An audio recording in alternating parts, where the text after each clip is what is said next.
সাফায়াতের কপালে চুমু দিয়ে আস্তে আস্তে বিছানা থেকে নেমে গেল। সুরা বিছানা থেকে নেমে কোনো মতে খোঁড়াতে খোঁড়াতে 2-3 কদম এগিয়ে পায়ের ব্যথায় কোকিয়ে উঠে নিচে বসে পড়ে। নিজেকে বড্ড অসহায় লাগে সুরার। ঘুমের মধ্যে হঠাৎ কারো গোঙানির আওয়াজ শুনে ঘুম ভেঙে যায় সাফায়াতের। সাফায়াত তড়িঘড়ি করে উঠে তার বিছানার বাপাস হাতড়ে দেখে কোথাও সুরা নেই।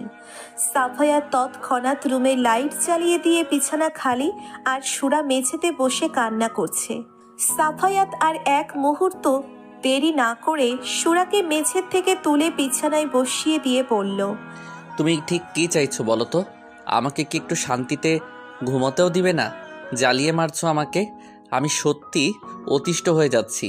বিছানা ছেড়ে এইখানে এসে মরা কান্না জুড়েছো কেন? সাফায়াতের কথায় সুরা কোনো উত্তর দিল না। যা দেখে সাফায়াত বিরক্ত হয়ে সুরার বাহু চেপে ধরে বলল, আমি কিছু জিজ্ঞেস করছি মেয়ে। সাফায়াতের ধমকে সুরা কেঁপে উঠে বাচ্চাদের মতো আঙ্গুল দেখিয়ে বলল, 2 নাম্বারে যাব। খুব জোরে পেয়েছে পুলিশ। সুরার কথায় সাফায়াত কপাল কুঁচকে বলল, গাধা, ওয়াশরুমে যাবে এটা আমাকে বললে কি হতো তোমার? এমনিতে তো তোমার মুখ সারাক্ষণ টেপ রেকর্ডের মতো বাজতে থাকে, আর প্রয়োজনের সময় মুখে কুলু পেটে বসে রয়েছো গাধা। ওই, আপনি অফিস থেকে ফিরে অনেক খাটাখাটনি করে অনেক রাতে ঘুমিয়েছেন, তাই আর আমি আপনাকে ডাকিনি। আপনার ভালো করে ঘুম না হলে মাথা ব্যথা হবে, তখন তো আমাকেই বকা দিবেন, বলবেন সব তোমার জন্য হয়েছে, অসভ্য বেয়াদব গাধা মেয়ে কোথাকার।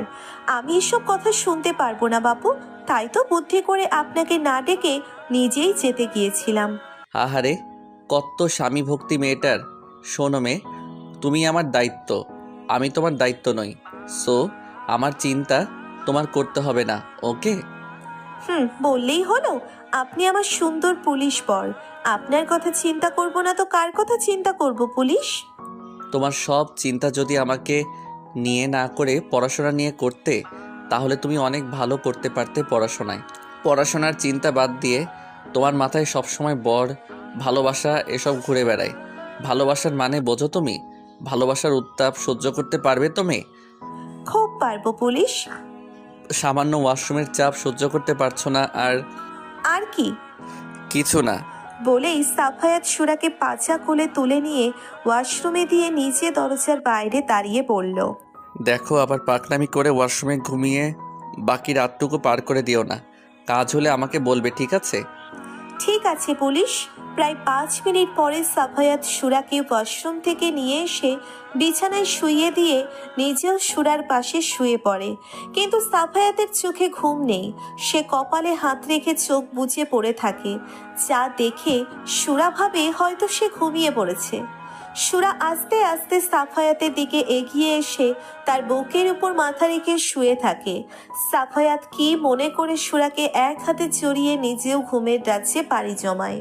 ফজরের আজানের মিষ্টি ধ্বনি কর্ণপাত হতেই তন্দ্রা কেটে যাওয়ার সাথে সাথে আপনা আপনি দর্শনটিও খুলে যায় সাফায়াতের। সাফায়াত চোখ খুলে দেখে সুরা তার বুকে বিড়াল ছানার মতো লেপ্টে রয়েছে, যেন এটা তার শান্তির নীড়।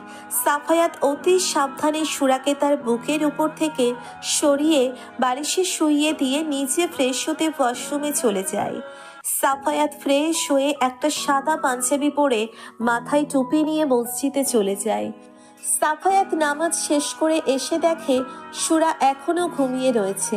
সে মাথার টুপিটা রেখে এসে সুরার পাশে বসে কিছুক্ষণ সুরার দিকে তাকিয়ে থেকে তার কপালে লেগে থাকা চুলগুলো সরিয়ে দিয়ে বলল, ঘুমের মধ্যে কি নিষ্পাপ দেখাচ্ছে মেয়েটাকে, মনে হচ্ছে যেন ভাজা মাছটা উল্টে খেতে জানে না। কে বলবে এই নিষ্পাপ মুখের পেছনে একটা বিচ্ছু মেয়ে লুকিয়ে রয়েছে? সাফায়াতের স্পর্শে ঘুম ভেঙে যায় সুরার। সুরার ঘুম ভেঙে সাফায়াতকে নিজের মতো কাছে দেখে ভরকে যায় সুরা। সুরা কি বলবে বুঝতে না পেরে বলল, গুড্ডি মুড্ডি police. What do you mean by গুড্ডি মুড্ডি? সাফায়াতের কথা শুনে সুরা ফ্যালফ্যাল করে তার দিকে তাকিয়ে বলল, কি ফটফট বললেন আমি বুঝি না বাপু, বাংলায় বলেন। গুড্ডি মুড্ডি দ্বারা কি বোঝালে তুমি? আরে এটা ওই যে বড়লোকরা সকালে শুভেচ্ছা বিনিময় করে না, সেটা। গাধা, এটা গুড্ডি মুড্ডি নয়, গুড মর্নিং, ওকে? এই রুমে তো শুধুমাত্র আমি আর আপনি, তাহলে ওকে এটা কাকে বলছেন? এই রুমে আবার কোনো পেতনি নেই তো যার সাথে আপনি কথা বলছেন? গাধা, ওকে মানে ঠিক আছে, আমি তোমার জন্য একজন টিচার ঠিক করেছেন। তুমি সুস্থ হলে সে তোমাকে পড়াতে আসবে, তখন মন দিয়ে পড়াশোনা করবে, ওকে? আমি একদম ঠিক আছি পুলিশ। আপনি মাস্টার মশাইকে আজ থেকে পড়াতে আসতে বলেন। আমি মন দিয়ে পড়াশোনা করব। আমি যত তাড়াতাড়ি পড়াশোনা শিখতে পারবো আপনি আমাকে তত তাড়াতাড়ি ভালোবাসবেন, তাই না পুলিশ? আপনি আমাকে কেন ভালোবাসতে পারেন না পুলিশ? আমি তো দেখতে একেবারে খারাপও না। আমার পাড়ার লোকেরা বলতো আমি নাকি পাড়ার মধ্যে সবচেয়ে সুন্দরী মেয়ে। আমার বর নাকি আমাকে অনেক ভালোবাসবে। কিন্তু আপনি তো সব সময় আমাকে দুচ্ছাই দুচ্ছাই করেন। আপনি কি আমাকে সত্যিই তালাক দিয়ে দেবেন পুলিশ? যদি সত্যিই তালাক দিয়ে দেন আমি আর চাচির সংসারে বোঝা হতে যাব না। আমি গাড়ির নিচে চাপা পড়ে মরে যাব। কথাটা শোনা মাত্রই সাফায়াত সুরার গলায় ছুরি ধরে বলল, আর একবার যদি মরার কথা তোমার মুখ দিয়ে বের হয়, আমি নিজেই তোমার গলায় ছুরি চালিয়ে দিব, মনে থাকে যেন কথাটা। আমি তো তোর কেউ না, তাহলে আমার মরার কথা শুনে তোর এত চলছে কেন? তুমি বড্ড বেশি কথা বলো মেয়ে। ছোট মানুষ ছোট মানুষের মতো থাকবে, আমাকে দয়া করে আর জ্বালিও না মেয়ে। এখন চলো, ফ্রেশ হতে হবে তোমাকে। না, আমি কোথাও যাব না। আগে আমি আমার প্রশ্নের উত্তর চাই। আপনি যদি আমাকে ভালোবাসতে না পারেন তাহলে আপনার দয়ার কোনো প্রয়োজন নেই আমার। সাফায়াত কি বলবে বুঝতে না পেরে বলল, ওকে, তোমাকে একটা সুযোগ দিতেই পারি। তুমি যদি কখনো আমার যোগ্য হয়ে উঠতে পারো, আমি তোমাকে স্ত্রী হিসেবে গ্রহণ করব। সমাজের কাছে তোমাকে স্বীকৃতি দিব। পারবে আমার যোগ্য হয়ে উঠতে, বাবাকে দেওয়া আম্মির কথা রাখতে? সাফায়াতের কথা শুনে সুরা যেন আসমানের চাঁদ হাতে পেল। সে খুশিতে আত্মহারা হয়ে সাফায়াতের গলা জড়িয়ে ধরে তার গালে চুমু দিয়ে বলল, খুব করে পারবো পুলিশ। সুরার এহেন কাজে সাফায়াত বিরক্ত হয়ে সুরাকে ঠেলে সরিয়ে দিয়ে বলল, ইয়াক তো, এটা কি করলে তুমি মেয়ে? আমার গালটা সকাল সকাল নোংরা করে দিলে তুমি। বেয়াদব অসভ্য মেয়ে। সকালে ব্রাশ করেছো তুমি? মুখ থেকে বিশ্রী গন্ধ আসছে তোমার। ব্রাশ করলে আরো চুমু খেতে দিবেন পুলিশ? সাফায়াত তৎক্ষণাৎ তার মাথাটা এগিয়ে দিয়ে বলল, চুমু খাওয়ার থেকে তুমি বরং আমার মাথাটা চিবিয়ে চিবিয়ে খেয়ে ফেলো। চুমুর থেকে এটার স্বাদ আরও অনেক বেশি। সুরা কিছু বলতে যাবে তার আগেই নোজাইফা রুমের মধ্যে এসে বলল, সরি ভাইয়া, নক না করে ভুলে ঢুকে গেছি। দাঁড়াও, আমি আবার বাইরে গিয়ে নক করে ভেতরে আসছি। সাফায়াত তাকে বাধা দিয়ে বলল, এই দাঁড়া, রুমে যখন এসে গিয়েছিস তখন আবার অনুমতি নিয়ে আসার কোনো প্রয়োজন নেই। কেন এসেছিস তাই বল। কেন ভাইয়া, আমি ভুল সময় এন্ট্রি নিয়ে ফেলেছি? আই মিন, তোমাদের রোম্যান্সে বাধা সৃষ্টি করলাম না তো? নোজাইফার কথা শুনে সাফায়াত তার কান মলে দিয়ে বলল, তুইও এই বেয়াদব অশুভ মেয়েটার মতো লাগাম ছাড়া কথাবার্তা বলা শুরু করে দিয়েছিস। তুই আজ থেকে এই মেয়েটার সাথে একদম মিশবি না, ওর থেকে দূরে দূরে থাকবি। বললেই হলো।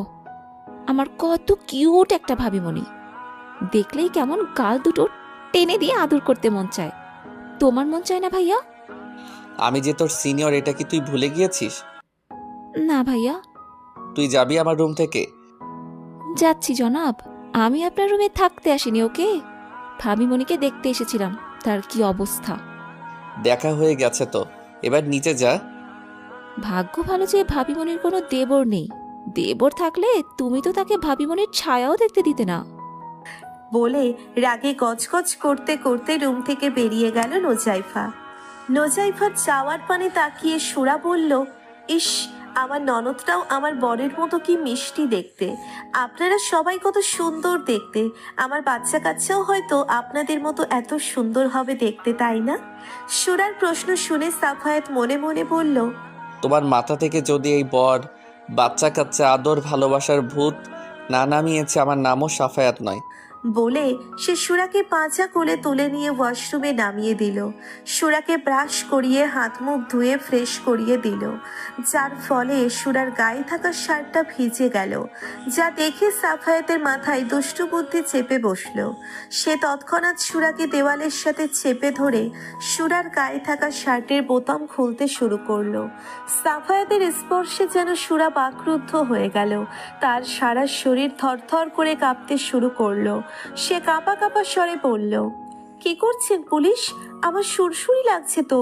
আপনি আমার থেকে দূরে সরে যান পুলিশ, আমার কেমন যেন লাগছে। সাফায়াত মনে মনে বলল। এই তো লাইনে আসছো। আজকে তোমার এমন অবস্থা করব যে আজকের পর থেকে তোমার মাথা থেকে সব ভালোবাসার ভূত নেমে যাবে। বলে সাফায়াত সুরার শার্ট কাঁধ থেকে নামিয়ে তার কাঁধে একটা চুমু দিল। মুহূর্তের মধ্যে যেন সুরার শরীরে কারেন্ট বয়ে গেল। সে এক হাত দিয়ে সাফায়াতকে ঠেলে সরিয়ে দেওয়ার চেষ্টা করে বলল, ছি ছি পুলিশ, এসব কি করছেন আপনি? কেন? তোমাকে ভালোবাসছি, আদর করছি। তুমি তো এটাই চাও, তাই না? সবসময় বাচ্চা কাচ্চা আদর ভালোবাসা করে আমার মাথা খারাপ করে দাও। তাহলে এখন চিচি করছো কেন? তোমার না বাচ্চা চাই? বলেই সাফায়াত সুরার ঘাড়ে আরও একটা চুমু দেয়। হ্যাঁ চাই তো, তাই বলে আপনি আমার সাথে এমন করবেন? ছি ছি ছি, আমি আপনাকে ভালো মনে করেছিলাম। আর আপনি কি না? আমি থাকবো না আপনার সাথে। আমি আজ থেকে আমার শাশুড়ি মায়ের কাছে থাকবো। আর মাকে এটাও বলে দিব যে আপনি আমার সাথে কি কি করেছেন।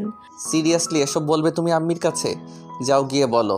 তুমি তো আমার সাথে থাকতে চাইছো না, তাই না? কিন্তু তুমি যদি আম্মিকে বলো আম্মি তোমার সাথে কি কি করেছি, তাহলে আম্মি জোর করে তোমাকে আমার কাছে রেখে যাবে। আর আমি এখন থেকে তোমাকে সবসময় এইভাবে ভালোবাসবো, আদর করব। না না বাবু, আমার চাই না আপনার ভালোবাসা। আমি ভালো মাকে কিছুই বলবো না, তবু আমি আপনার সাথে থাকবো না। বলেই সুরা খোঁড়াতে খোঁড়াতে ওয়াশরুম থেকে বেরিয়ে আসলো। যা দেখে সাফায়াত হো হো করে হেসে উঠে বলল, আচ্ছা, জব্দ হয়েছে বেয়াদব অসভ্য মেয়েটা। পরক্ষণেই সাফায়াত কিছু একটা ভেবে দৌড়ে রুমে এসে সুরাকে পাজা কোলে তুলে বিছানায় বসিয়ে দিয়ে ধমকের সুরে বলল, তুমি কবে বড় হবে বলো তো মেয়ে? নিজের ভালো মন্দ বুঝতে পারো না? সুরা সাফায়াতের থেকে নিজেকে ছাড়িয়ে নিয়ে বলল, আমার বাচ্চা চাই না। আপনি দয়া করে আমার সাথে ওইসব করবেন না পুলিশ। আমি থাকবো না আপনার সাথে, আমি ভালো মার কাছে যাব। বলে সুরা বিছানা থেকে নামতে যাওয়ার আগেই সাফায়াত তাকে থামিয়ে দিয়ে বলল, গাধা, তোমার নিজের দিকে একবার তাকিয়ে দেখো। শার্টের 2টা বোতাম খোলা রয়েছে, তারপর আবার ভেজা। শরীরের ভাঁজ স্পষ্ট বোঝা যাচ্ছে তোমার। তুমি এই অবস্থায় নিচে যাচ্ছ গাধা? তো কি হয়েছে? নিচে বাবা আছে। তাছাড়া যখন তখন বাবার সাথে দেখা করতে তার বিজনেস পার্টনার আসতে পারে, আমাদের ড্রাইভার রহমান আঙ্কেল আসতে পারে, যখন তখন যে কোনো পুরুষ মানুষ আসতে পারে। তুমি তাদের সামনে এইভাবে যাবে গাধা? তো আপনি কি পুরুষ ছাড়া মহিলা? আমি আপনার সামনে এইভাবে থাকতে পারলে তাদের সামনে কেন যেতে পারবো না? সুরা এতটাও অবুঝ নয় যে অন্য পুরুষের সামনে এইভাবে যাবে। সে সাফায়াতের মুখ থেকে শুনতে চেয়েছিল, আমি তোমার বিয়ে করা বর, আমার সামনে তোমার যেভাবে খুশি তুমি সেভাবে থাকতে পারবে, কিন্তু অন্য পুরুষের সামনে এইভাবে যেতে পারবে না, কখনোই না। কিন্তু সাফায়াত সেরকম কিছু না বলে শুধু বলল, আমাকে তাদের সাথে তুলনা করছো? শুধু শুধু কি তোমাকে গাধা বলি? যাক, বাদ দিলাম। তোমার মতো মাথায় গোবর পোড়াকে বুঝিয়ে কোনো লাভ নেই। নিজে নিজের খেয়াল রাখতে পারো না, আবার বাচ্চার মা হতে চাও।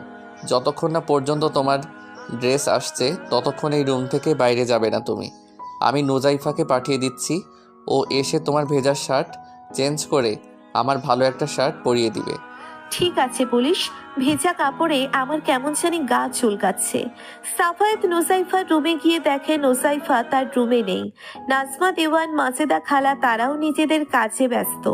সাফায়াত হতাশ হয়ে ফিরে এসে নিজেই সুরার শার্ট চেঞ্জ করে দিতে যায়, কিন্তু সাফায়াত সুরার শার্টের বোতামে হাত দিতেই সুরা সাফায়াতের হাতে কামড় বসিয়ে দেয়।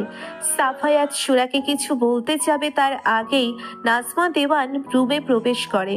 তাকে দেখে সাফায়াত রাগান্বিত হয়ে বলল, আমি এই রাক্ষসী মেয়েকে আমার রুম থেকে নিয়ে যান। ওকে যেন আর আমার চোখের সামনে না দেখি। যবে থেকে এই মেয়েটাকে আমার ঘাড়ে ঝুলিয়ে দিয়েছেন, তবে থেকে আমার জীবন থেকে সুখ শান্তি বিলীন হয়ে গিয়েছে। আমি দুদণ্ড শান্তি করতে পারছি না। আমি জ্বালিয়ে মারছে আমাকে বেয়াদব অসভ্য মেয়েটা। কেন রে শাফি, কি হয়েছে? সুরা তো অসুস্থ, একটা অসুস্থ মেয়ে তোর আবার কি ক্ষতি করলো? কি করেনি তাই জিজ্ঞেস করুন আম্মি। ওর ভেজা শার্ট আমি চেঞ্জ করে দিতে গিয়েছিলাম, আর ও আমার হাত কামড়ে গোশত উঠিয়ে নিয়েছে। জীবনে তো কখনো গোশতের মুখ চোখে দেখেনি, তাই তো মাঝে মাঝে আমার গোশত খাওয়ার চেষ্টা করে। বেয়াদব মেয়েটাকে আমার চোখের সামনে থেকে নিয়ে যান আম্মি। সুরা গলা উঁচিয়ে বলল, আমি নিজেই ভালো মার কাছে চলে যাচ্ছি। আপনার মতো খারাপ লোকের সাথে থাকার কোনো ইচ্ছেই আমার নেই। বলেই সুরা নাজমা দেওয়ানের গলা ছড়িয়ে ধরে বলল, আমাকে নিয়ে চলেন মা, ওই লোকটা অনেক খারাপ মা। লোকটা আমার সাথে কি কি করছে আপনি জানেন না মা। জানতে চাইও না, স্বামী স্ত্রীর মধ্যেকার কথা তৃতীয় ব্যক্তির কাছে বলতে হয় না মা। তবে তুমি যখন নিজে থেকে সাফির কাছে থাকতে চাইছো না, আমি আর তোমাকে জোর করব না। বলে নাজমা দেওয়ান সুরাকে ধরে তার রুমে নিয়ে গিয়ে সুরার গায়ে থাকা ভেজা শার্ট চেঞ্জ করে দিতে গেলে সুরা বাধা দিয়ে বলল, গায়ের শার্টটা থাক না মা। কেন মা, শার্ট তো ভেজা, তোমার ঠান্ডা লেগে যাবে। শার্টে আমার বরের গায়ের গন্ধ লেগে আছে, ভালো লাগছে আমার এই শার্টটা পরে থাকতে, তাই তো আমি বরকে শার্ট খুলতে দেইনি, তার হাত কামড়ে দিয়েছি। বলে হো হো করে হাসতে লাগলো সুরা, যা দেখে নাজমা দেওয়ান সুরার কপালে চুমু দিয়ে বলল, পাগলি একটা, তুই অনেক সহজ সরল রে সুরা। কবে যে আমার সাফি তোর মনের না বলা কথাগুলো বুঝে নিতে পারবে আল্লাহই ভালো জানেন। অতঃপর তিনি সুরার পিঠে হাত বুলিয়ে দিয়ে বললেন, আমার কাছে তুই আর নুজাইফা আলাদা নয়, যদিও আমি তোকে জন্ম দেইনি, তবুও মনে হয় তুই আমার কাছেই কেউ, আমার পরিচিত, আমার আপনজন। তাই এখন থেকে আমি তোকে তুই তুই করেই বলবো, ঠিক আছে? ঠিক আছে মা। সবাই ডাইনিং টেবিলে খাবারের জন্য অপেক্ষা করছে, আমি সবাইকে খাবার দিয়ে এসে তোকে খাইয়ে দিব, কেমন? ঠিক আছে মা, তবে আমি কিন্তু কোনো ঔষধ খেতে পারবো না মা।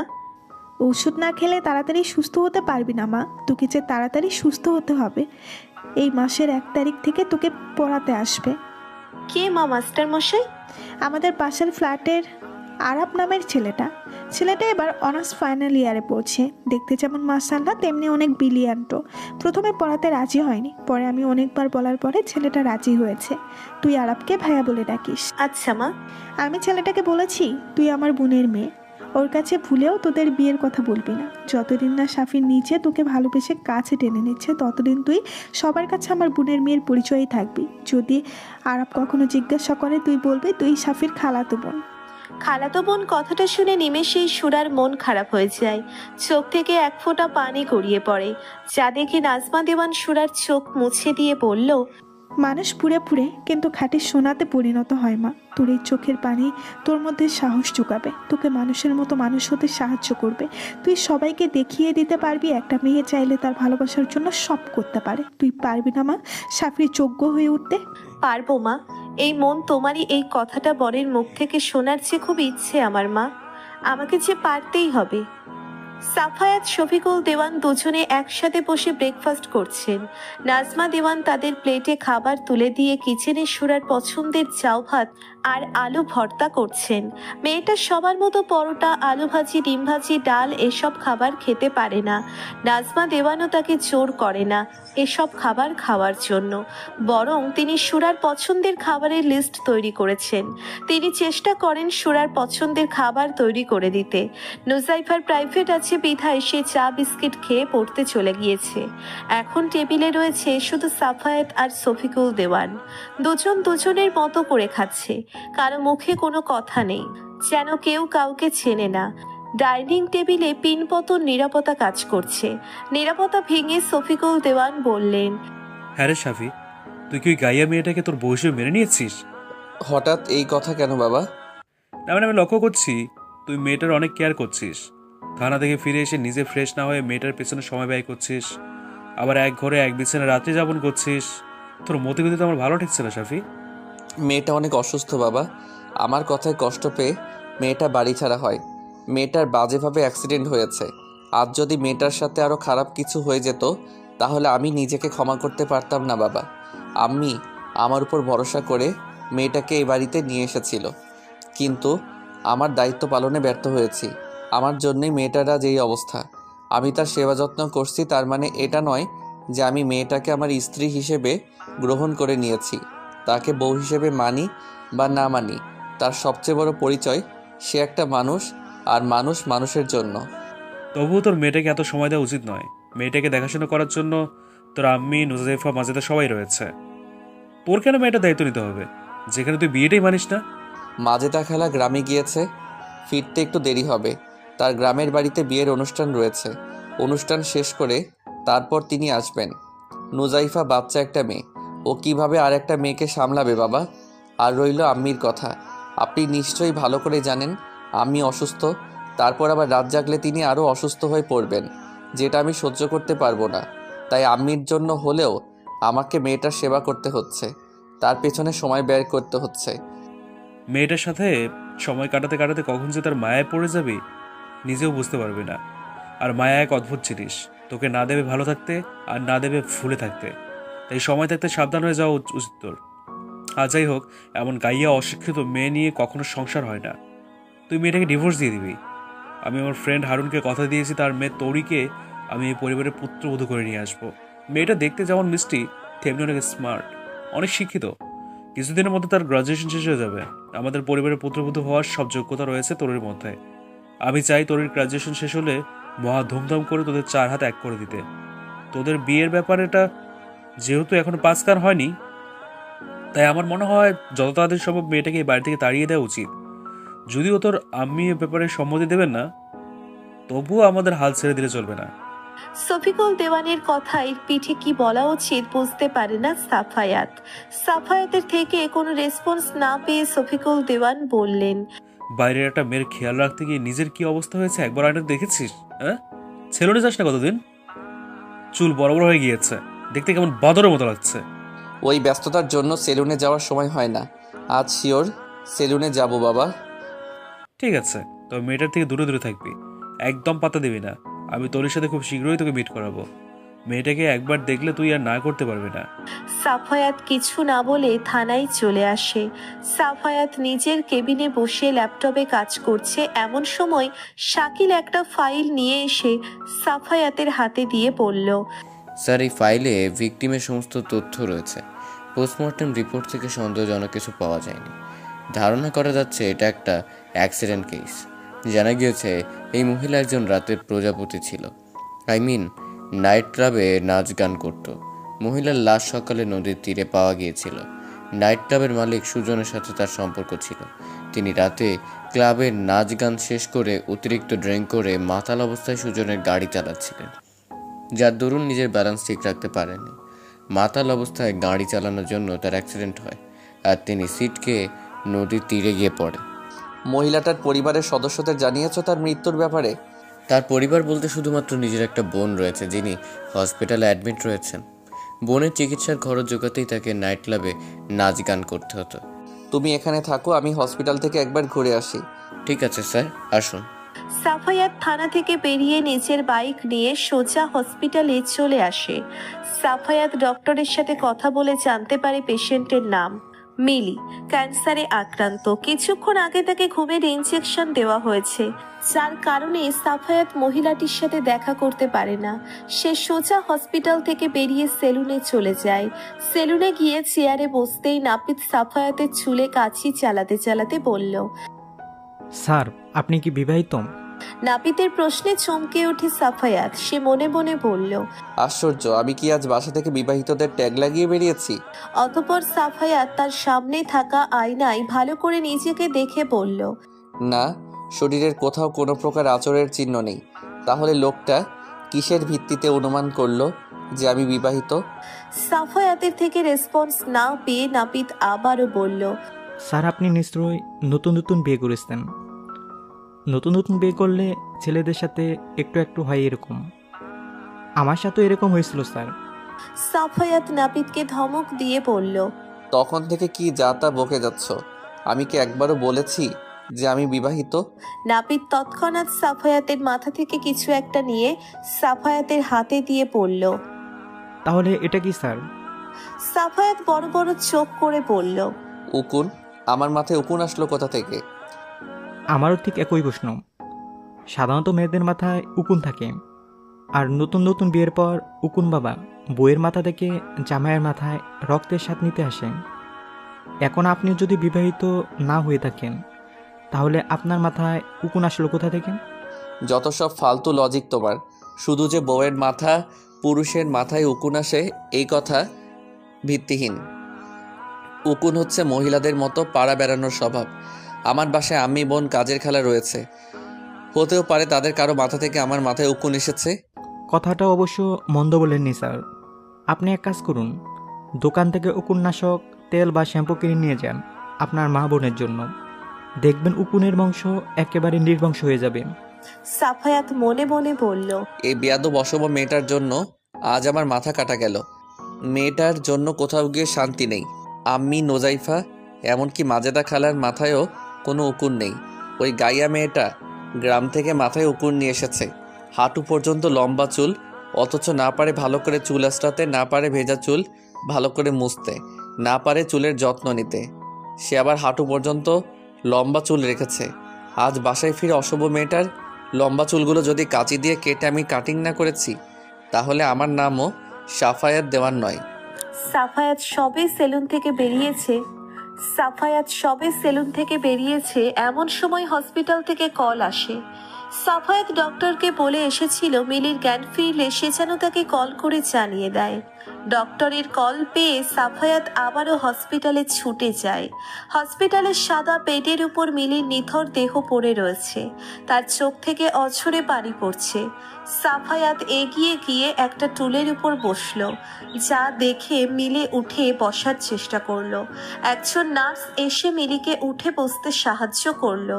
মিলি বালিশে হেলান দিয়ে বসে বলল, আমি জানি পুলিশ, আপনি এখানে কেন এসেছেন। পুলিশ কথাটা শুনে সাফায়াতের চোখের সামনে সুরার মায়াবী চেহারাটা ভেসে উঠল। একমাত্র সুরাই তাকে সুন্দর বেডা মানুষ পুলিশ কি সব আনকমন নামে ডাকে। অবশ্য প্রথম সাফায়াতের এসব নাম শুনতে খারাপ লাগলেও এখন ততটাও খারাপ লাগে না, বরং ভালো লাগে এটা ভেবে যে সে কারো কাছে ভিন্ন ভিন্ন নামের স্পেশাল একজন মানুষ। সাফায়াতের থেকে রেসপন্স না পেয়ে মিলি আবারও বলল, আমার বোন মারা গিয়েছে, এটাই বলতে এসেছেন তাই না। আমার বোন নাইট ক্লাবে নাচ গান করত, অনেক নাম করা ছিল। লোকমুখে শুনেছি আমি তার মৃত্যুর খবর। সবাই ছি করছে, বলছে সমাজ থেকে একটা নোংরা কীট দূর হয়ে গিয়েছে। বিশ্বাস করেন পুলিশ, আমার বোন স্বেচ্ছায় এই পথে আসেনি। ওরও নিজের একটা সংসার ছিল, যাকে ভালোবেসেছিল, বিশ্বাস করেছিল। সেই মানুষটা মোটা অঙ্কের টাকার বিনিময়ে ওকে রাতের প্রজাপতি বানিয়ে দিয়েছে। কিন্তু আপনি হসপিটালে একা, আপনার স্বামী, পরিবার, পরিজন। আমি যে আমার নিজের পায়ে নিজেই কুড়াল মেরেছি। স্বামী, 6 বছরের একটা পরীর মতো মেয়ে নিয়ে সুখের সংসার ছিল আমার। হঠাৎ অনলাইনে নাজমুল নামের একটা ছেলের সাথে আমার প্রেমের সম্পর্ক গড়ে ওঠে, যার কারণে আমার স্বামী মেয়ের সাথে দূরত্ব সৃষ্টি হয়। সংসারের প্রতি মায়া কমতে থাকে। এক পর্যায়ে আমি সংসারের মায়া, স্বামী সন্তানের মায়া ত্যাগ করে বাড়ি থেকে টাকা পয়সা গহনা চুরি করে নাজমুলের কাছে চলে আসি। পরে জানতে পারি ও একটা বাটপার। মেয়েদের সাথে মিথ্যে প্রেমের সম্পর্কের নাম করে তাদের থেকে টাকা পয়সা হাতিয়ে নেয় তার পেশা। যখন নাজমুলের সম্পর্কে সব সত্যি জানতে পারলাম, তখন বুঝতে পারছিলাম না আমি কি করব, কোথায় যাব। স্বামীর সংসারে ফিরে যাওয়ার কোনো মুখ ছিল না আমার। তাই সেদিন রাতে আমি ব্রিজ থেকে ঝাঁপ দিয়ে আত্মহত্যা করতে যাই। তখন রত্না নাইট ক্লাব থেকে ফিরছিল। আমাকে ব্রিজের উপর দেখে সে দৌড়ে এসে আমাকে বাঁচিয়ে নেয়, আমাকে তার বোনের পরিচয় দেয়। রত্না ছাড়া এই দুনিয়ায় আমার আর কেউ ছিল না। আমি অসুস্থ হবার পর থেকেও আমার সমস্ত চিকিৎসার খরচ বহন করে এসেছে। কিন্তু এখন তো আর আমার কেউ থাকলো না। আমাকে এবার বিনা চিকিৎসায় পচে মরতে হবে। আসলে আল্লাহ ছাড় দেন, কিন্তু ছেড়ে দেন না। এটা আমার পাপের শাস্তি। আমার মতো নিকৃষ্ট স্ত্রী মাকে কুকুরের ছিঁড়ে ছিঁড়েই খাওয়া উচিত। এটা আমার স্বামী সন্তান ছেড়ে আসার শাস্তি। তখন নিজের সুখের কথা চিন্তা করে আমি আমার পরিটাকে ছেড়ে চলে এসেছিলাম। যখন তার মায়ের আদর ভালোবাসা পাওয়ার কথা ছিল, তখন আমি তাকে একা ছেড়ে এসেছি। না জানি আমার পরিটা এখন কোথায় আছে, কেমন আছে। পরিটার কথা খুব মনে পড়ে আমার, কিন্তু তাদের কাছে ফিরে যাবার কোনো মুখ নেই আমার। আপনি শান্ত হন প্লিজ। আপনি বিনা চিকিৎসায় মারা যাবেন না। আপনার চিকিৎসার খরচ আমি বহন করব। আপনাকে ভালো হসপিটালে ভর্তি করাবো। আপনি আমার সাথে আমার বাড়িতে থাকবেন, আমার পরিবারের সাথে থাকবেন। আমি যে পাপী, সারা শরীরে আমার পাপের গন্ধ। একটা পাপীকে তোমাদের বাসায় আশ্রয় দিবে বাবা? মানুষ মাত্রই ভুল করে, আমাদের উচিত তাদেরকে সুযোগ দেওয়া। আপনি আপনার ভুল বুঝতে পেরেছেন, আপনার মধ্যে অনুশোচনার সৃষ্টি হয়েছে, এটাই অনেক। আমি ডক্টরের সাথে কথা বলে আপনাকে ভালো হসপিটালে ভর্তি করার ব্যবস্থা করব। চেষ্টা করব আপনাকে সুন্দর একটা জীবন উপহার দেওয়ার। এখন আপনি বিশ্রাম করুন, আসছি আমি। রাতে সাফায়াত বাসায় ফিরে দেখে তার রুমে কোথাও সুরা নেই। তৎক্ষণাৎ তার সকালের ঘটনা মনে পড়ে যায়। সাফায়াত বুঝতে পারে সুরা ভয়ে তার রুমে আসেনি। কেমন যেন ফাঁকা ফাঁকা লাগে সাফায়াতের। সে ফ্রেশ হয়ে নিচে গিয়ে দেখে নাজমা দেওয়ান আর নোসাইফা কিচেনে রান্না করছে। সাফায়াত এগিয়ে গিয়ে নাজমা দেওয়ানকে পেছন থেকে জড়িয়ে ধরে বলল, কি রান্না করেছেন আম্মি? সাফায়াতের এহেন কাজে নাজমা দেওয়ান বিরক্ত হয়ে সাফায়াতকে ছাড়িয়ে দিয়ে বলল, তোর স্বভাব কখনো পরিবর্তন হবে না সাফি। যে বয়সে বউকে জড়িয়ে ধরবি সেই বয়সে এসে এখনো আম্মিকে বিরক্ত করিস। আমি অন্য মায়েদের মতো না যে বিয়ের পরেও ছেলেকে আমার আঁচলে বেঁধে রাখবো। মেয়েটা দেখ আমার রুমে আছে, যা গিয়ে তাকে জড়িয়ে ধরে বিরক্ত কর। আমাকে এবার অন্তত রেহাই দে সাফি। সাফায়াত মাথা চুলকে কিচেন থেকে নাজমা দেওয়ানের রুমে গিয়ে সুরাকে দেখে তার পা থমকে যায়, হার্টবিট বেড়ে যায় সাফায়াতের। সুরা লাল কালারের একটি কুর্তি পরে আয়নার সামনে দাঁড়িয়ে এক হাতে তার লম্বা চুলগুলো আঁচড়ানোর চেষ্টা করছে। সাফায়াতের এক মুহূর্তের জন্য মনে হলো যেন তার সামনে কোনো সদ্য ফোটা লাল গোলাপ দাঁড়িয়ে রয়েছে, যার সুবাস পুরো রুমে ছড়িয়ে পড়েছে। সাফায়াত এক পা করে সুরার দিকে এগিয়ে গিয়ে তার হাত থেকে চিরুনি নিয়ে সুরার লম্বা চুলগুলো আঁচড়ে দিতে থাকে। সে ভুলে যায় সুরার চুল কেটে আর্মি ছাট করে দেওয়ার কথা। চুমু খাবে মেয়ে? না। তাহলে এত মোস্টামস্তি করছো কেন? দেখছো তো আমি তোমার উপকার করছি, তোমার চুলগুলো আঁচড়ে দিচ্ছি। আমার শ্বশুরই লাগছে সুন্দর বেডা মানুষ। আপনার উপকারের কোনো দরকার নেই আমার। আমি আমার নিজের চুল নিজে আঁচড়ে নিতে পারবো। সকালের ঘটনা মনে আছে তো তোমার? তুমি যদি ঠিকভাবে আমাকে আমার কাজ করতে না দাও তাহলে কিন্তু আমি তোমাকে চুমু খাবো, আর সেটা কাঁধে বা গলায় নয়, সোজা তোমার ঠোঁটে। সুরা তৎক্ষণাৎ সাফায়াতের থেকে নিজেকে ছাড়িয়ে নিয়ে বলল, হায় আল্লাহ, তাহলে আমি কি পোয়াতি হয়ে যাব? সুরার এমন বোকা কথা শুনে কাশি উঠে যায় সাফায়াতের। সে নিজেকে সামলে নিয়ে বলল, চুমু খেলে কেউ প্রেগনেন্ট হয়ে যায় না গাধা। আপনি বলবেন আর আমি বিশ্বাস করব? মোটেও না। আমি তো সিনেমায় দেখেছি নায়ক জসিম আর নায়িকা শাবানা রাতে চুমু খেত, আর সকালেই শাবানা গল করে বমি করে ভাসিয়ে দিয়ে মাথা ঘুরে ঠাস করে নিচে পড়ে থাকতো। তারপর ডাক্তার এসে বলতো আপনি মা হতে চলেছেন। সাফায়াত সুরার লম্বা চুলগুলো হাতে পেঁচিয়ে ধরে বলল, দেখো মেয়ে, এমনিতেই আমার মাথা গরম হয়ে আছে, তুমি এসব ফালতু কথা বলে আমার মাথা আরও গরম করে দিও না। তোমার জন্য নাপিতের সামনে মাথা কাটা গেছে আমার। এখন যদি আর একটা বাজে কথা বলো আমি তোমার লম্বা চুলগুলো কেটে আমি সাট করে দিব। আমার চুল কাটবেন না দয়া করে, আমি আপনার সব কথা শুনবো। এই তো গুড গার্ল। অতঃপর সাফায়াত সুরাকে একটা চেয়ারের উপর বসিয়ে একটা প্যাকেট খুলে নাশক তেল বের করে একটা ছোট বাটিতে ঢেলে নিয়ে সুরার চুলে তেল দিয়ে সুন্দর করে মাসাজ করে দিল। ব্যাপারটা বেশ ভালো লাগলো সুরার। আবেশে তার চোখ বন্ধ হয়ে এলো। তার বাবার সাথে কাটানো দিনগুলো মনে পড়ে গেল। তার বাবাও ঠিক এইভাবে সুরার মাথায় তেল দিয়ে মাসাজ করে দিত। পুরনো কথা মনে পড়তেই নোরার চোখ থেকে 2 ফোঁটা পানি গড়িয়ে পড়ল। সে সাফায়াতের আড়ালে চোখের পানি মুছে ফিসফিস করে বলল, আপনি এত ভালো কেন পুলিশ? কথাটা কর্ণপাত হলো না সাফায়াতের। সে সুরার চুলে তেল দিয়ে চুল আঁচড়ে দেওয়ার সময় তার চুলে উকুন ভেসে উঠল। সাফায়াত সুরার মাথা থেকে উকুন তুলে সুরার হাতে দেওয়ার সময় শফিকুল দেওয়ান রুমে প্রবেশ করে। তিনি এই দৃশ্য দেখে বলল, ছি সাবি, এটা তোর মতো একজন পুলিশ অফিসারের কাম্য নয়। তুই এই গাইয়া মেয়ের মাথা থেকে উকুন বেশি দিচ্ছিস? হ্যাঁ, তুই যে আমার ছেলে ভাবতেই আমার লজ্জা লাগছে। মেরুদণ্ডহীন পুরুষ মানুষ তুই। এমনিতে আমি টেনশনে আছি তোর বিয়ের ব্যাপারটা নিয়ে, লোকজন না জেনে যায় এই ব্যাপারে। কিন্তু তোর তো দেখছি কোনো মাথা ব্যথাই নেই। তুই গাইয়া মেয়েটার সাথে এক ঘরে এক বিছানে থাকছিস, তার সেবা যত্ন করছিস, এখন তো আবার তার মাথার উকিনও বেঁচে দিচ্ছিস। বাহ, এই তুই একজন পুলিশ অফিসার? আপনি বারবার পুলিশ অফিসার তুলে প্রশ্ন কেন করছেন বাবা? পুলিশ অফিসার আমি বাসার বাইরে, কিন্তু বাসায় আমি একজন সাধারণ মানুষ, আর মানুষ হয়ে অন্য একজন মানুষের সেবা করাও একটা ডিউটির মধ্যে পড়ে। তুই আমাকে জ্ঞান দিচ্ছিস সাফি? এই গায়ামের জন্য তুই আমার মুখে মুখে তর্ক করছিস? তুই আর তোর মধ্যে নেই সাফি। আমার কি মনে হয় জানিস, মেয়েটা তোকে কালো জাদু করেছে। আমি আপনাকে আগেও বলেছি বাবা, আর এখনও বলছি, মেয়েটা আমার দায়িত্ব। আমি শুধু আমার দায়িত্ব পালন করেছি। আপনার মতো আমিও তাকে আমার স্ত্রী হিসেবে মেনে নেইনি, আর না নিতে পারবো। দেখ সাফি, তোর বয়সটা আমিও পার করে এসেছি। কোনটা দায়িত্ব কোনটা ভালোবাসা সেটা তোর থেকে আমাকে শিখতে হবে না সাফি? শফিকুল দেওয়ানের চিৎকার চেঁচামেচি শুনে নাজমা দেওয়ান কিচেন থেকে হাত মুছতে মুছতে উপরে এসে বলল, কি হয়েছে? চিৎকার চেঁচামেচি করছো কেন? মনে হচ্ছে বাসায় যেন ডাকাত পড়েছে। চিৎকার চেঁচামেচির আওয়াজ যতক্ষণ শুনতে পেয়েছো ততক্ষণ নিশ্চয়ই এটাও শুনতে পেয়েছো কেন চিৎকার চেঁচামেচি করছি। হ্যাঁ, শুনতে পেয়েছি, দেখে এসেছি। সাফি ভুল তো কিছু করেনি। সাফি আর যাই হোক, তোমার মতো অমানুষ নয়। তুমি কোনোদিন আমাকে বুঝেছো বলো? না কোনোদিন আমার কোনো কাজে হেল্প করছো। কোনোদিন তো এক গ্লাস পানি ঢেলেও খাওনি।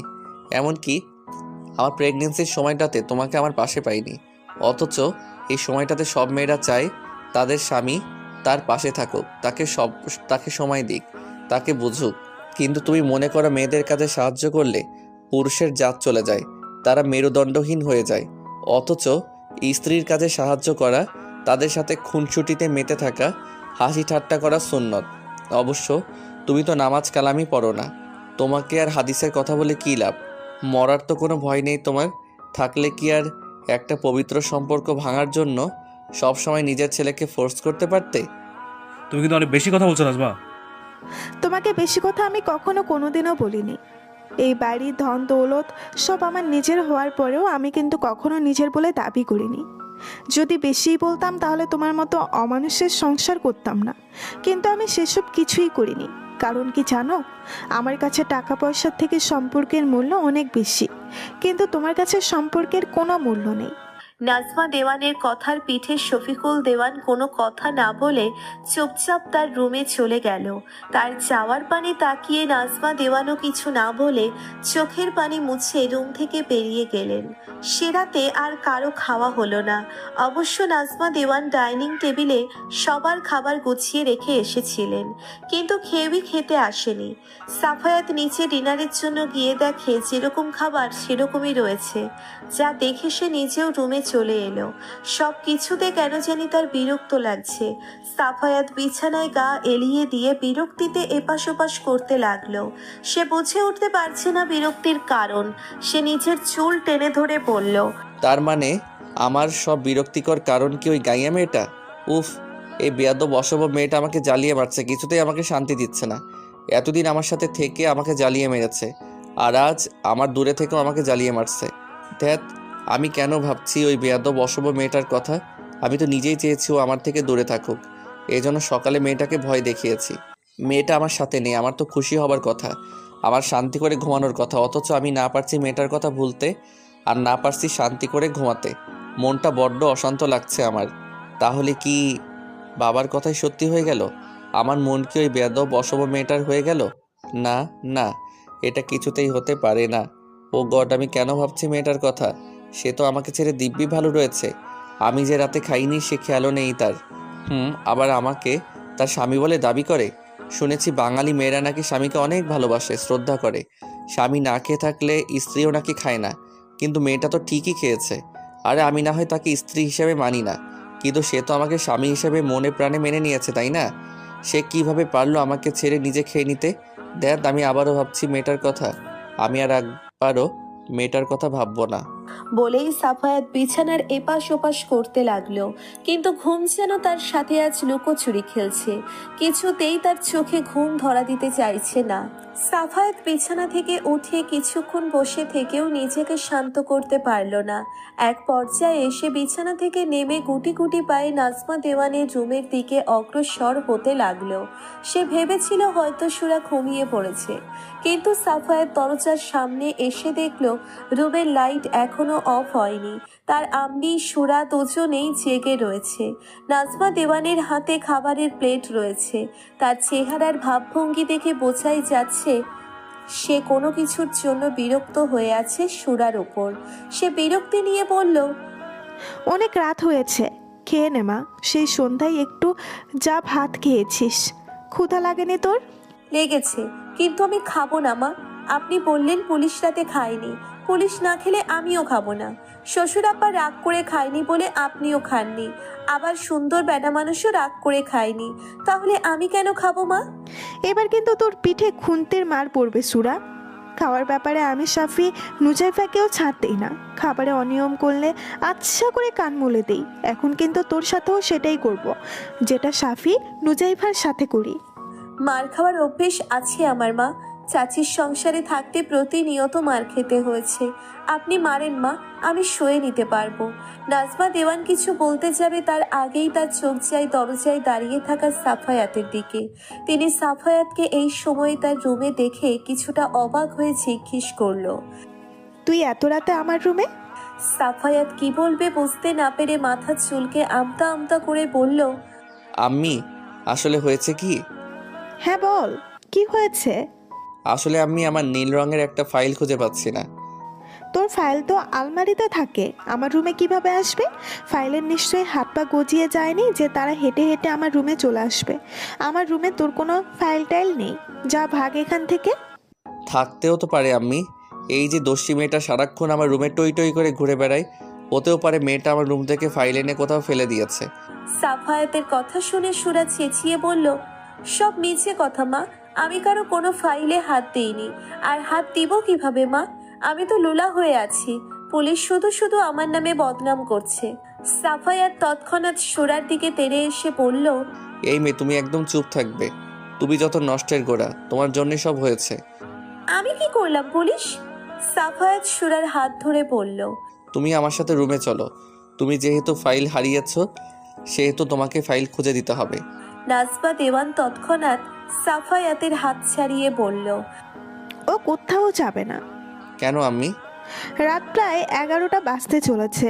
তুই খাসনি বলে মেয়েটা এখনো খায়নি, মেডিসিন নেয়নি। তুই রুমে যা, আমি সুরাকে ভাত খাইয়ে মেডিসিন দিয়ে তারপর তোর রুমে গিয়ে ফাইল খুঁজে দিব। নাজমা দেওয়ানের কথা শুনে সাফায়াত নিজেকে নিজেই গালি দিয়ে বলল, তুই শুধু শুধু বাচ্চা মেয়েটাকে ভুল বুঝলি।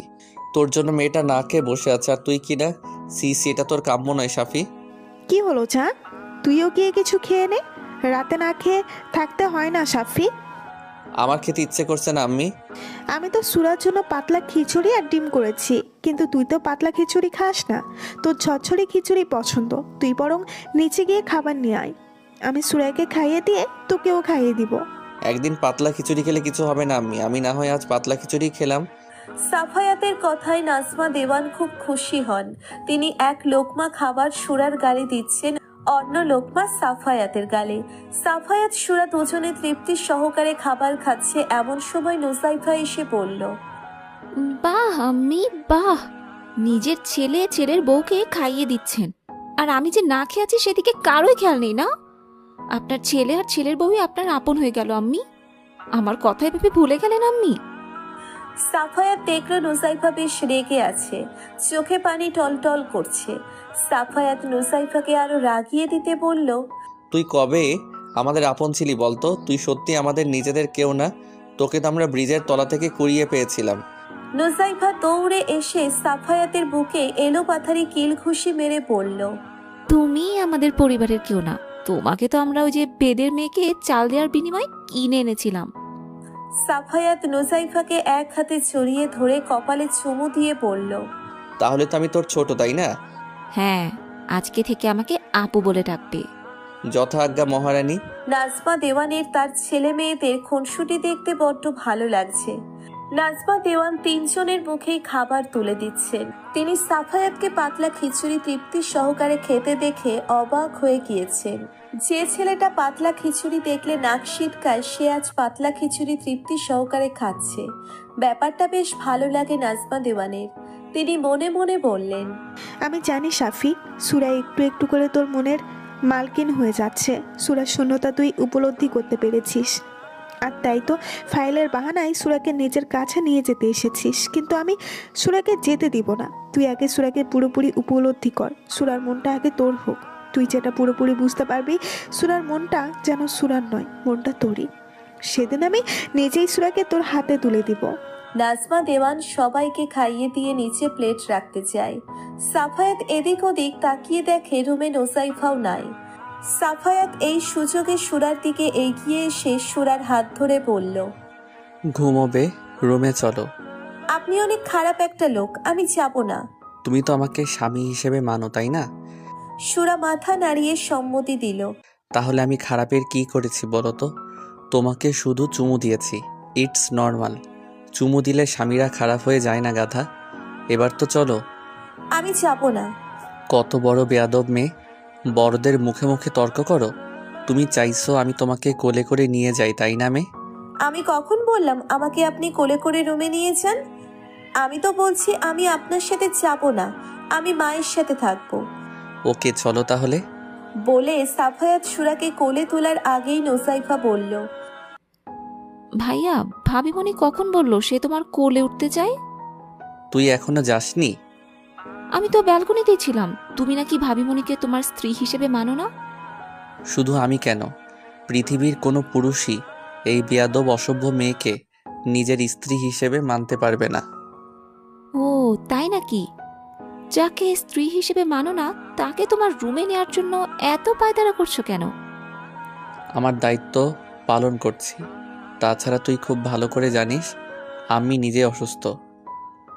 মেয়েটা এখানে থাকলে আম্মির সমস্যা হবে। ও তাই বুঝি? তোর এত বোঝাবুঝির কোনো প্রয়োজন নেই। তুই যা, ভাগ এখান থেকে। আমি তো আজ থেকে এখানেই থাকবো। এখানেই থাকবি মানে? যতদিন না ভাবিমণি পুরোপুরি সুস্থ হচ্ছে ততদিন আমি এখানেই থাকবো। ঠিক আছে, আমি যাচ্ছি তাহলে। মেয়েটার খেয়াল রাখিস। বলে সাফায়াত রুমের বাহিরে যাওয়ার জন্য পা বাড়াতেই নাজমা দেওয়ান মলিন মুখে রুমে প্রবেশ করে। তাকে দেখে সাফায়াত বিচলিত হয়ে জিজ্ঞেস করে, আপনাকে এমন দেখাচ্ছে কেন? কি হয়েছে আম্মি? তোর বাবা আমার উপর রাগ করে সেই রুমের দরজা বন্ধ করে রেখেছে, আর এই পর্যন্ত দরজা খোলেনি। রাতে খায়ও নি। মানুষটার রাতের খাবার খেয়ে ওষুধ খেতে হয়, ওষুধও খায়নি। ওষুধ না খেলেও তার হার্টের সমস্যা দেখা যাবে। হয়তো আজ মানুষটাকে আমি একটু বেশিই বলে ফেলেছি। বলে চোখের পানি মুছলেন নাজমা দেওয়ান। নাজমা দেওয়ানের চোখের পানি সহ্য হলো না সুরার। মানুষটা যে তাকে বড্ড বেশি ভালোবাসে। সুরা বিছানা থেকে নেমে খোঁড়াতে খোঁড়াতে এসে নাজমা দেওয়ানকে জড়িয়ে ধরে তার চোখের পানি মুছে দিয়ে বলল, আমি বুঝতে পারছি মা, আমার জন্য এই পরিবারে অশান্তি সৃষ্টি হয়েছে। আব্বা আপনার সাথে কোর্ট করছে। আমি এই বাড়ি থেকে চলে গেলে হয়তো আপনারা ভালো থাকবেন মা। আমি বরং এই বাড়ি থেকে চলে যাই মা। আমার জন্য আপনাদের অশান্তি হোক, এটা আমি চাই না মা। তুই ইদানিং বড়দের মতো কথা বলতে শুরু করেছিস সুরা। ছোট মানুষ ছোট মানুষের মতো থাকবি। আর যদি কখনো এই বাড়ি ছেড়ে যাওয়ার কথা বলিস তাহলে আমি তোকে অনেক মার মারবো সুরা। যে হাতের খাবার তৃপ্তির সহকারে খাই সে হাতের মারও তৃপ্তির সহকারে খেতে পারবো মা। আমার জন্যই তো আব্বা রাতে খাইনি, তাই না? আপনি খাবার নিয়ে আসেন মা, আমি নিজে আব্বার খাবার নিয়ে যাব। দরকার হলে তার হাতে পায়ে ধরবো। শফিকুল এমনিতেই তোকে পছন্দ করে না, তুই খাবার নিয়ে গেলে সে আরো রেগে যাবে মা। নাজমা দেওয়ানের কথা শুনে নোসাইফা বলল, ভাবিমণি যখন বলছে তখন দেন না আম্মি। ভাবিমণি যদি সব সময় বাবার থেকে দূরে দূরে থাকে তাহলে বাবা তো কখনোই ভাবিমণিকে নিজের পুত্রবধূ হিসেবে মেনে নেবে না আম্মি। বরং ভাবিমণি যদি বাবার আশেপাশে থাকে, তার খেয়াল রাখে, বাবার আস্তে আস্তে ভাবিমণির প্রতি মায়া সৃষ্টি হবে। আর সেই মায়া থেকে একসময় ভালোবাসা সৃষ্টি হবে। এটা অবশ্য তুই ঠিকই বলেছিস, আমি আগে কখনো এমনটা ভেবে দেখিনি। ঠিক আছে, আমি খাবার নিয়ে আসছি। বলে নাজমা দেওয়ান নিচে চলে গেল। তার যাওয়ার সাথে সাথে সাফায়াত এসে নোসাইফার মাথায় চাটি মেরে বলল, ইদানিং খুব ভালোবাসা নিয়ে পড়ছিস মনে হয়। কি ব্যাপার? Something something? তেমন কিছু না ভাইয়া। পুলিশের বোন দেখে কেউ কোনোদিন কথা বলার সাহসই পায় না। তোমার কাছে লুকানোর কোনো কিছু নেই ভাইয়া। আমার একটা ছেলেকে ভালো লাগে, যদিও তার আমাকে ভালো লাগে কিনা এটা আমি জানি না। কে সেই ছেলে? সময় হলে জানাবো ভাইয়া। ঠিক আছে। এরই মধ্যে নাজমা দেওয়ান রুমে খাবার নিয়ে প্রবেশ করে। সুরা এক হাতে খাবার নিয়ে শফিকুল দেওয়ানের রুমে এসে দরজায় নক করে, কিন্তু ভেতর থেকে শফিকুল দেওয়ানের কোনো সাড়া শব্দ পাওয়া যায় না দেখে সুরা আবারও দরজায় নক করে। এক পর্যায়ে শফিকুল দেওয়ান বিরক্ত হয়ে দরজা খুলে দিয়ে তার সামনে সুরাকে দেখে বলল, তুমি কেন এসছো আমার রুমে? আমাদের পরিবারের সদস্যদের মধ্যে অশান্তি সৃষ্টি করে তোমার শখ মেটেনি? আপনি ভুল ভাবছেন আব্বা, আমি আপনার জন্য খাবার নিয়ে এসেছি। শফিকুল তৎক্ষণাৎ সুরার দিকে তেড়ে গিয়ে বলল, তোর সাহস কি করে হয় আমাকে আব্বা ডাকার? ছোটবেলায় মা বাবাকে হারিয়েছি।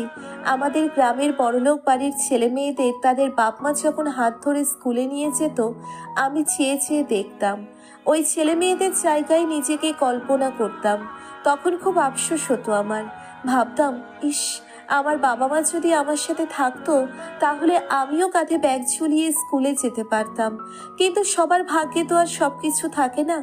আমার ভাগ্যেও হয়তো বাপ মায়ের আদর ভালোবাসা লেখা ছিল না।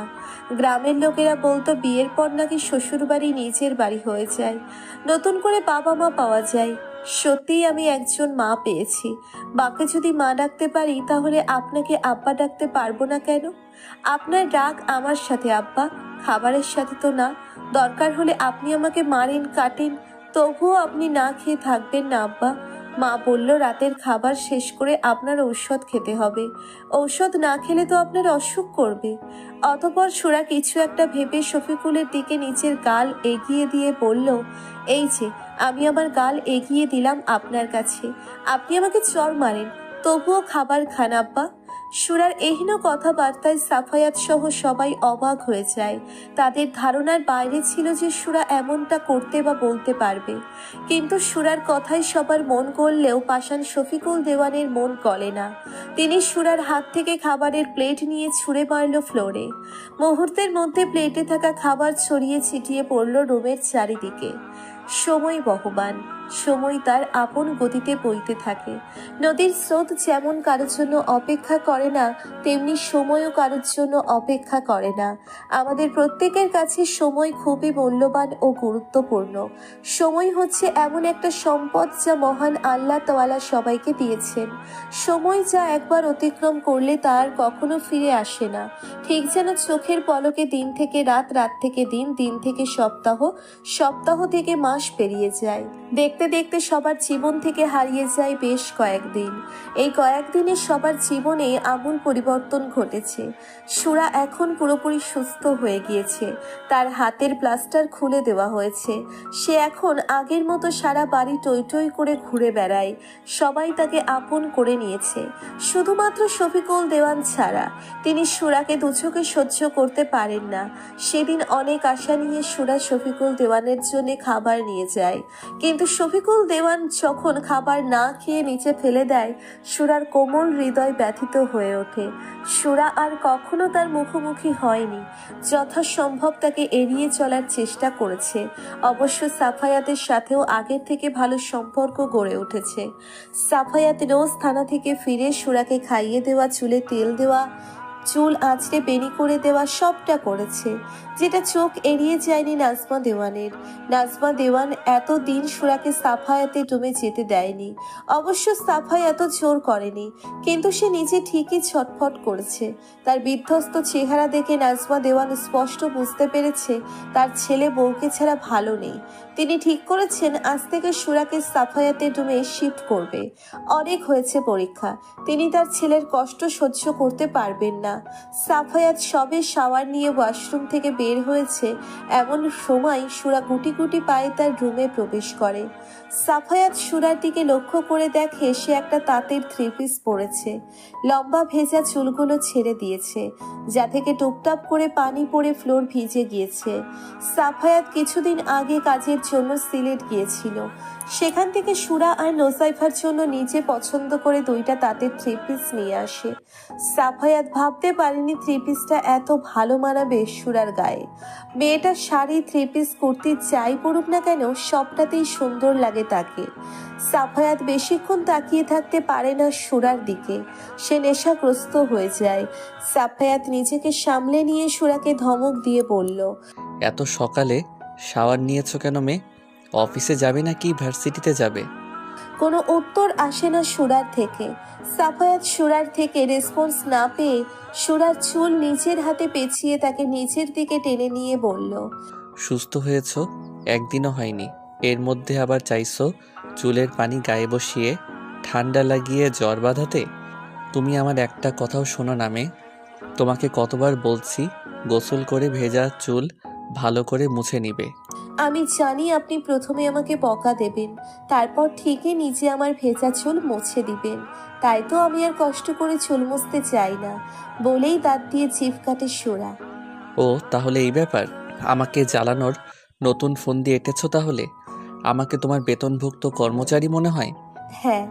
এই যে এতগুলো দিন থানা থেকে ফিরেই তোমার পিছনে সময় ব্যয় করেছি, খেটেছি। কয় টাকা বেতন দিয়েছো বলো, কয় টাকা দিয়েছো?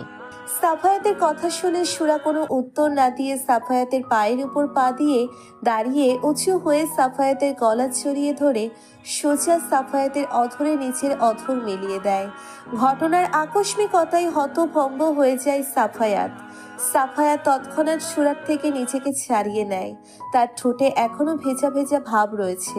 সুরা এমনটা করবে সাফায়াতের ধারণার বাইরে ছিল, অথচ সুরা স্বাভাবিকভাবেই রয়েছে, যেন কিছুই হয়নি। সাফায়াত অনেকটা রেগে গিয়ে সুরার দুই বাহু ধরে বলল, এটা কি করলে তুমি? তোমার সাহস হলো কি করে এমনটা করার? কে বলেছে তোমাকে এমনটা করতে? আম্মি? না, আমি সিনেমায় দেখেছি নায়ক নায়িকার কাজ করে দেয়, তাই নায়িকা উপহার স্বরূপ নায়কের সাথে এমনটা করে। এতে তো নায়ক খুশি হয়। কিন্তু আপনি রাগ করছেন কেন পুলিশ? তুমি বের হও আমার রুম থেকে। তোমাকে যেন আমার রুমের আশেপাশে আর কখনো না দেখি, বেয়াদব অসভ্য মেয়ে। আর শোনো, আজ থেকে তোমার সিনেমা দেখা বন্ধ। সিনেমা দেখে এসব উল্টাপাল্টা জিনিস মাথায় ঘুরপাক খাচ্ছে তোমার। বেয়াদব হয়ে যাচ্ছ দিন দিন। আপনার কাছে ভালো কবেই বা ছিলাম পুলিশ? আপনি তো সব সময়ই আমাকে বেয়াদব বলেন। সেদিন তো আপনি আমার সাথে কত খারাপ কাজ করলেন, কই আমি তো আপনাকে বেয়াদব বলিনি। তাহলে আমাকে কেন আপনি সব সময় বেয়াদব অসভ্য বলেন? সাফায়াত কিছু বলতে যাবে তার আগেই নুসাইফা এসে বলল, ভাবি মনি আম্মি তোমাকে নিচে ডাকছে। ঠিক আছে চলো। সুরার যাওয়ার পানে তাকিয়ে সাফায়াত দরজায় লাথি মেরে বলল, ড্যামিট, মেয়েটা দিন দিন আমাকে দুর্বল করে তুলছে। ও আমার কাছে আসলেই বেসামাল হয়ে যাই আমি। একদিকে বাবা চাইছে আমি মেয়েটাকে দূরে সরিয়ে দেই, আবার অন্যদিকে আম্মি চাইছে মেয়েটাকে আমি ভালোবেসে কাছে টেনে নেই। ও গড, কোন দিকে যাব আমি? মেয়েটাকে দূরে ঠেলে দিলে আম্মি কষ্ট পাবে, কাছে টেনে নিলে বাবা কষ্ট পাবে। কিন্তু আমি কি করব? আমার মনটা ইদানিং আমার কন্ট্রোলে নেই। শালা নিজের কে অন্যের কথা ভাবছে। এত বেপরোয়া মন তো আমার কখনো ছিল না। মেয়েটা কি সত্যি আমার দায়িত্ব নাকি ভালোবাসা? আজ মাসের 1 তারিখ। আরাবের দিনে নিজের ভার্সিটি পড়াশোনা নিয়ে ব্যস্ত থাকায় রাতে এসেছে সুরাকে পড়াতে। আরাবকে ড্রয়িং রুমে বসতে দেওয়া হয়েছে। এইখানে আরাব সুরাকে পড়াবে। আরাব নাজমা দেওয়ানের পাশের ফ্ল্যাটে থাকলেও কখনো তাদের বাসায় আসেনি। নাজমা দেওয়ানের বাসায় প্রথমবার আসা উপলক্ষে তিনি বিভিন্ন রকমের নাস্তা তৈরি করেছেন আরাবের জন্য। আরাব সবে কাটা চামচ দিয়ে একটা মিষ্টি মুখে তুলে নিয়েছে।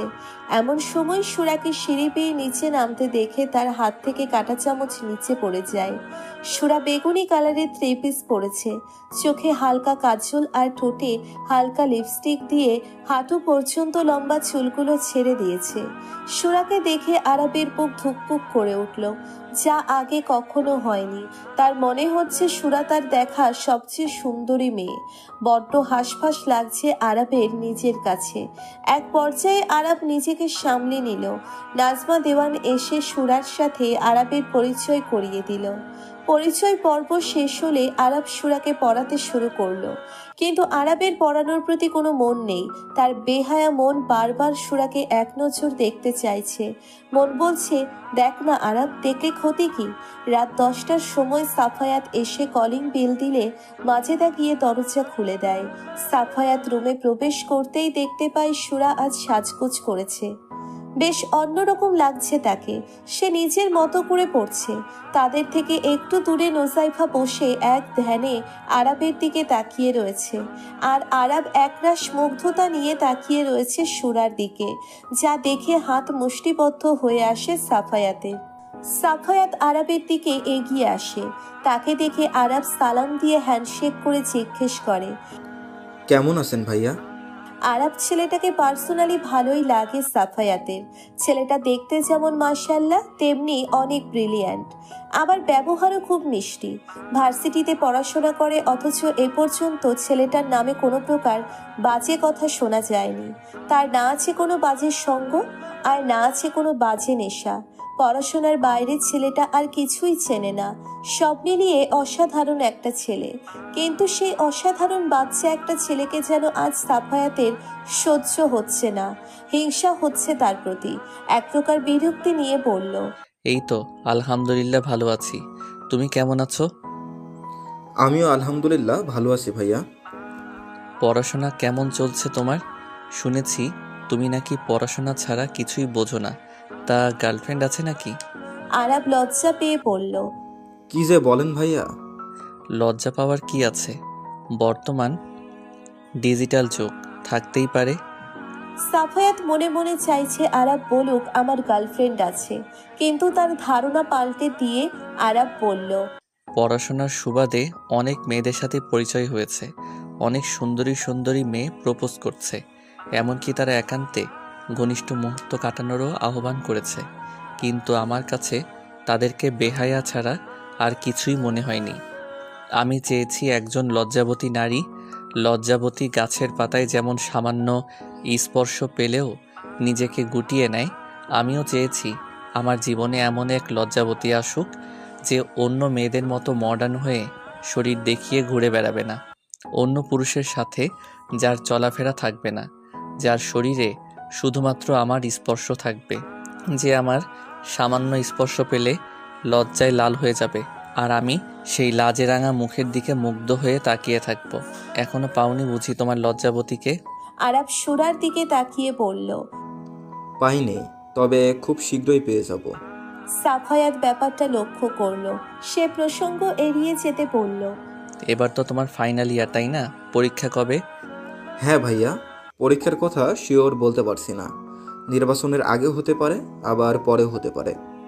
গ্র্যাজুয়েশন শেষ করে পরবর্তী প্ল্যান কি? বিসিএস দেওয়ার ইচ্ছা আছে ভাইয়া।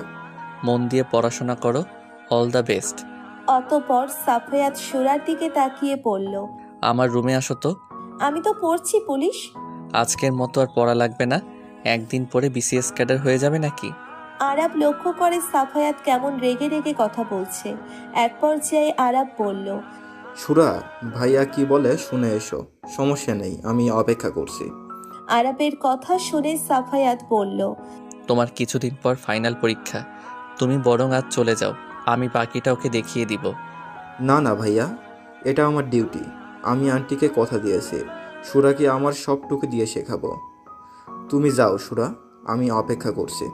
সাফায়াত কিছু বলতে যাবে তার আগেই নুসাইফা বই খাতা নিয়ে এসে বলল, আরাব ভাইয়া, সুরা যতক্ষণ পর্যন্ত না আসে আপনি বরং আমাকে ম্যাথটা বুঝিয়ে দিন। ঠিক আছে, বসো। সাফায়াত রুমে এসে দরজায় লাথি মেরে বলল, এসব কি হচ্ছে আমার সাথে? মেয়েটাকে তো আমি আমার স্ত্রী হিসেবে মানি না, তবু কেন মেয়েটার প্রতি আরবের দুর্বলতা আমার হৃদয়ে ব্যথার সৃষ্টি করছে? কেন আমার ইচ্ছেগুলো অবাধ্য হয়ে উঠছে? কেন দিন দিন আমি লাগামহীন ঘোড়ার মতো বেসামাল হয়ে উঠছি? আমি কি দিন দিন ছোট হয়ে যাচ্ছি? একটা বাচ্চা ছেলের সাথে আজ কেমন অমানুষের মতো আচরণ করলাম আমি, তবুও রাগ কমছে না। মনে হচ্ছে ছেলেটাকে 2-4 ঘা দিতে পারলে শান্তি লাগতো। এই সব কিছু হয়েছে ওই বেয়াদব অশুভ মেয়েটার জন্য। মেয়েটা আমাকে দুদণ্ড শান্তিতে থাকতে দিচ্ছে না। সাফায়াত এসির মধ্যেও ঘেমে একাকার হয়ে গেছে।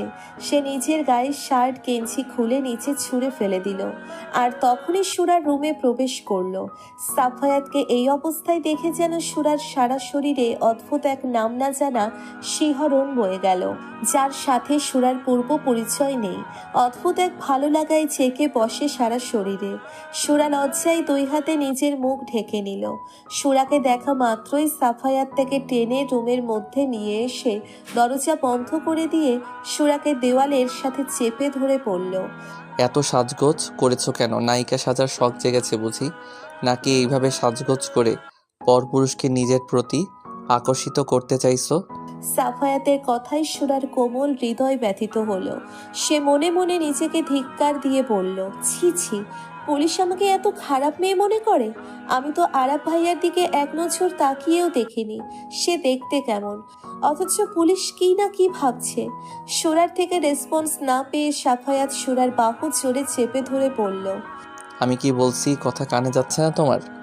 আমি তো সাজতে চাইনি সুন্দর বেটা মানুষ, মা জোর করে সাজাই দিচ্ছে, বলছে আরাব ভাইয়ের সামনে পরিপাটি হয়ে যেতে।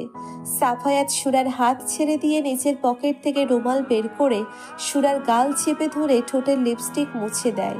চোখের কাজল এলোমেলো করে দিয়ে সুরার গা থেকে ওড়না ফ্লোরে ফেলে দিয়ে বলল, যে ওড়না পরপুরুষের সামনে মাথায় থাকে না, সেই ওড়না গায়ে রাখার কি দরকার? আবার নিজের লম্বা চুলগুলো ছেড়ে সবাইকে দেখিয়ে বেড়াচ্ছ তোমার চুল কত সুন্দর, কত লম্বা, তাই না? তোমার এই চুল এক্ষুনি এই মুহূর্তে আমি কেটে আমি শার্ট দিয়ে দিব। তারপর দেখব তোমার নায়িকা সাজা আসে কোথা থেকে, কিভাবে ছেলেদের চুল দেখিয়ে বেড়াও। সাফায়াত এত জোরে সুরার গাল চেপে ধরেছে যে ব্যথায় সুরার চোখ থেকে পানি গড়িয়ে পড়ে, কিন্তু সে সাফায়াতের থেকে নিজেকে ছাড়ানোর কোনো চেষ্টাই করে না, বরং প্রিয় মানুষটার সান্নিধ্য পেয়ে তার ভালো লাগে। তার দেওয়া যন্ত্রণায় সুরার সুখ সুখ অনুভব হয়, তার হার্টবিট বেড়ে যায়, মনের মধ্যে হাজারো সুখের প্রজাপতি উঠতে থাকে। সুরা দুহাতে আঁকড়ে ধরে সাফায়াতকে, প্রাণ ভরে তার গায়ের মিষ্টি ঘ্রাণ শুকে নেয়, তার শক্তপোক্ত লোমশ বুকে অধর ছুঁয়ে দেয়।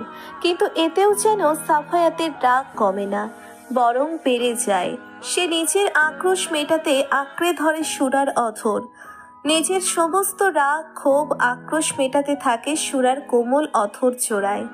এক পর্যায়ে সাফায়াত যখন দেখল সুরার সমস্ত ব্যথা সহ্য করেও নিজেকে ছাড়িয়ে নেওয়ার কোনো চেষ্টাই করছে না, তখন সে সুরাকে ছেড়ে দিয়ে বলল, নেক্সট টাইম যদি আবারও একই ভুল করো তাহলে কিন্তু এর থেকেও খারাপ কিছু হবে তোমার সাথে।